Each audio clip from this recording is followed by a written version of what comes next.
Pack సినీ హీరోలు సినీ నటులే six pack body కోసం తెగ కసరత్తులు చేస్తుంటారు. కానీ ఏపీలోని కొందరు అధికారులు ఇప్పుడు సిక్స్ ప్యాక్ బాడీ కోసం సెర్చింగ్ మొదలుపెట్టారు. అలాంటి పర్సనాలిటీలతో అధికారులకు పనేంటనుకుంటున్నారా? తెలిస్తే ముక్కును వేలేసుకుంటారు.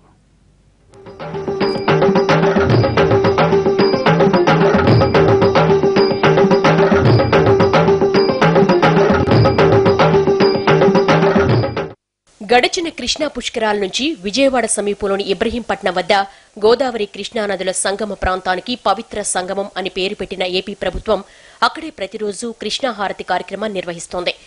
పుష్కరాల సమయంలోనే కాకుండా మిగతా రోజుల్లో కూడా హారతి కార్యక్రమాన్ని నిర్విఘ్నంగా చేపడుతూ ఉండడంతో పవిత్ర సంగమ ప్రాంతం పర్యాటక శోభ సంతరించుకుంది. ప్రతిరోజు దాదాపు 1000 నుంచి 1500 మంది సందర్శకులు ఇక్కడికొచ్చి కృష్ణా హారతి కార్యక్రమాన్ని తిలకిస్తున్నారు. ఇక వారాంతంలో ఈ సంఖ్య మరింత పెరుగుతోంది. సుమారు 5-6 వేల మంది సందర్శకులు వస్తున్నారు. దీంతో పవిత్ర సంగమ ప్రాంతాన్ని మరింత అందంగా ఆకర్షణీయంగా తీర్చిదిద్దేందుకు ప్రభుత్వం సన్నద్దమవుతోంది.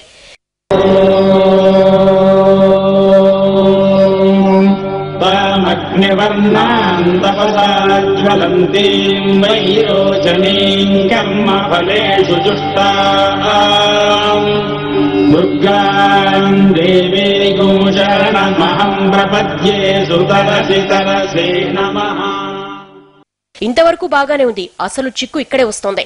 కృష్ణాహారతి ఇచ్చేవారు మరింత ఆకర్షణీయంగా ఉంటే బాగుంటుందని కొందరు సీఎంఓ వర్గాలకు సూచించారట.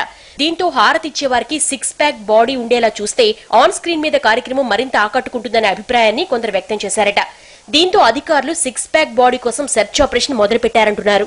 సిక్స్ ప్యాక్ తో హారతి ఇచ్చేవారు ఎవరున్నారా అని కనిపించిన ప్రతి ఒక్కరిని వాకప్ చేస్తున్నారట అధికారులు. గతంలో కృష్ణా పుష్కరాల సమయంలో దీని గురించి చర్చ జరిగింది. పుష్కరాలు ముగిసిన తర్వాత సిక్స్ ప్యాక్ల కోసం అన్వేషణ కొంత నెమ్మదించింది. సీఎంఓ అధికారులు కూడా ఆ తర్వాత అంశాన్ని పెద్దగా పట్టించుకోకపోవడంతో అధికారులు కూడా ఊపిరి పీల్చుకున్నారట.